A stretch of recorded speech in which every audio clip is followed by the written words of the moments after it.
As a New Yorker for over 15 years, there are some unspoken rules that all of us New Yorkers agree on that you kind of have to follow. It's not like anyone will yell at you if you don't follow them, but you'll definitely stand out, and you'll definitely probably bother someone if you don't do these things. Just like there are cultural differences in big cities like Tokyo, New York, we have little special things that you'll need to know if you're coming here.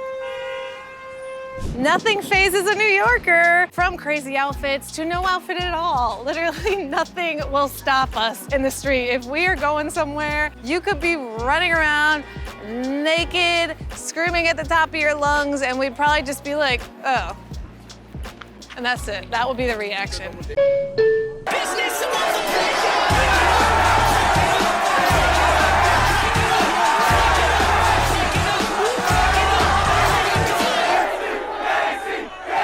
But that's also what I love about New York. It's so interesting all the time. You walk 2 blocks, you see more here in 2 blocks than you see in multiple towns around the world. It's so exciting in that way. So don't be surprised if you're visiting and you see something absolutely wild, like a naked cowgirl who's 80. That's a real thing. The craziest thing I've ever seen, are you ready for this? And still to this day, I'm like, I haven't seen anything top it. 85-year-old woman wearing dominatrix clothes, standing in the middle of Times Square, screaming at the top of her lungs and peeing all at the same time. Yeah, that was a little alarming. That one did stop me in my tracks. People play golf, hitting golf into buses. You have that clip. I want to make sure that nobody's walking my way. Yeah, sure. You know, So your goal here is just to hit it off the bus? off the bus you can. Okay. If I don't, it'll go over it. What?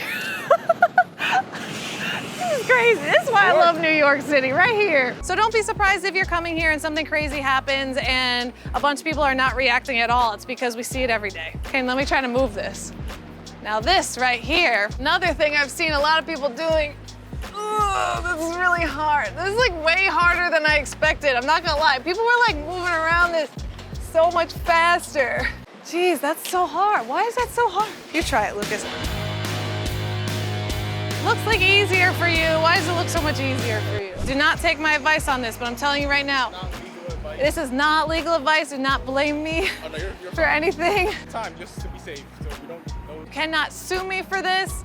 I am just telling you what I have witnessed in New York. The crosswalks in every other city I've been to, people wait at the street to cross until it says they can cross. In New York, people do not do that. They just cross the street whenever they can cross the street. So if there's no cars coming, we just cross the street. It may say we can't cross the street, we still cross the street. Look at this.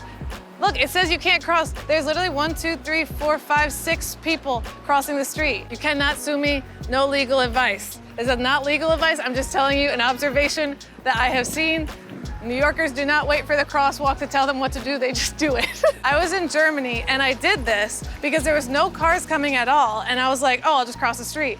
And this cop comes over to me and he yells at me and he's like, do you do this in your city? And I'm like, yes. And he was like super pissed at me. Walk fast or move out of the way. I'm not trying to be mean, but we are always walking very fast here because we're always in a rush. So if you're walking at like this speed, Oh my God! that's fine, but please step to the side of the sidewalk because we're walking at this speed. This is the speed we're walking. Can you keep up with me? We don't say it, but we walk it. That's the New York way. Back, watch your back. Watch your back. Hello, hello.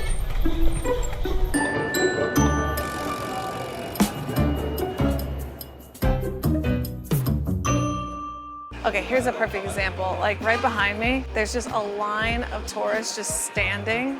I know that there's a lot of beautiful things to take pictures of. Totally get that, totally get that. But if you want to take a picture, just go to the side of the road so you're not blocking the entire street. Not like what we're doing, just standing in the middle of the road. That's true, that is true, but this is for the cause. Do what I say, not what I do.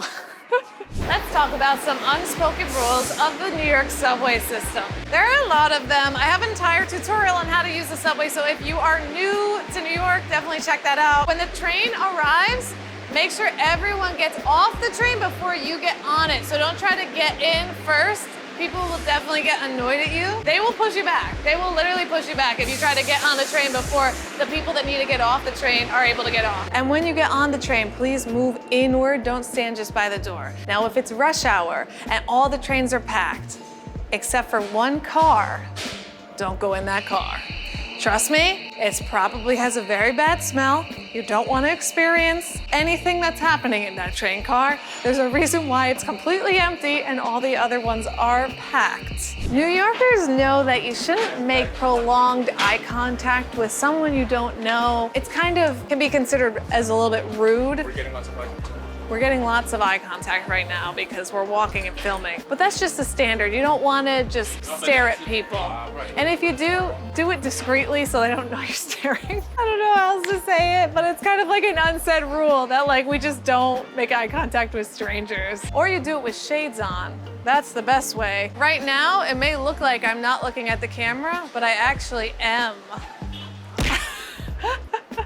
So if you do want to stare, use sunglasses and no one will know, because I'm still looking at the camera. New Yorkers never talk to people they don't know on the street. That includes saying hi, and there's a pretty simple explanation for that. And it normally is because when someone has approached us in the past, normally means they're trying to sell us something or they want something. So as a general rule of thumb, we just don't really say hi to people on the street because it can like throw people off. Like they can think like, oh, what do you want from me? Like, why are you saying hi to me?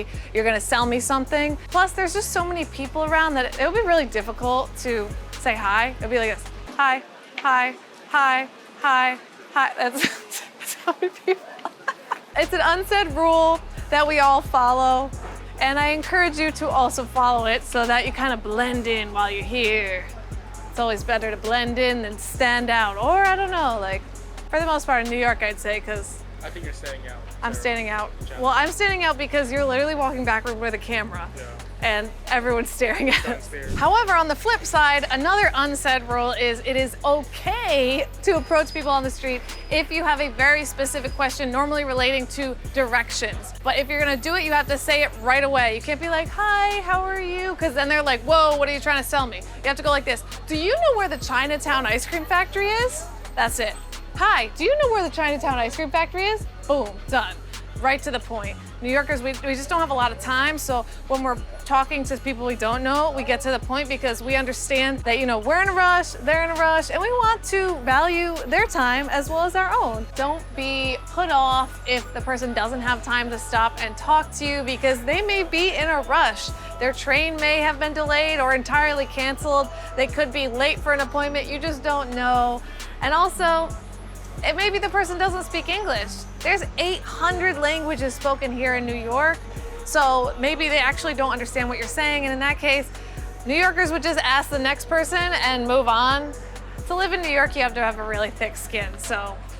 Lucas here, I am the videographer usually behind the camera for Sarah. Do not drive in Manhattan. Why? One thing is you'll never find parking, and if you do, garages is like $13 for like half an hour. And on top of that, traffic in Manhattan is crazy. Literally, you will be stuck on one block for like half an hour. Oh, and also bonus tip, you can't turn right in New York. If it says you could turn right, then you could turn right on red, but if it doesn't say it, then you can't turn right on red.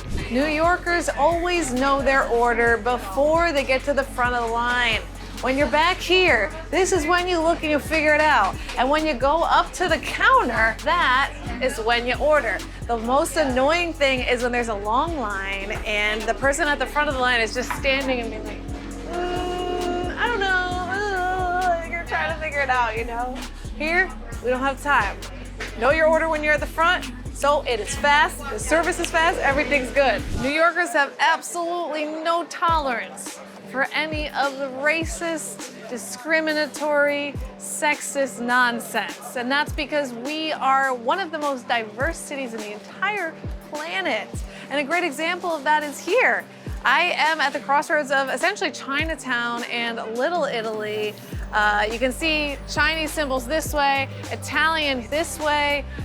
We are open-minded and we accept everyone. And we know the struggles of living in New York City, how hard it is to pay your ridiculously overpriced rent, and we always will back up other New Yorkers, other cultures, other people. So that's one of our unsaid rules. We may all be different, but we're all still in this together. And I love that about New York City. And those are my 10 unwritten rules for living in New York City. Now, if you're a New Yorker, you may have even more. Please comment them below so we can share the love, share the knowledge. That's always a good thing. If you're coming to New York City, check out this playlist here. I have even more tips for you so that you have your best trip ever. Or if you're living in New York City, you might want to check it out too, because there's a lot of cool stuff to do here that most locals don't even know about. I'll see you next time. Bye.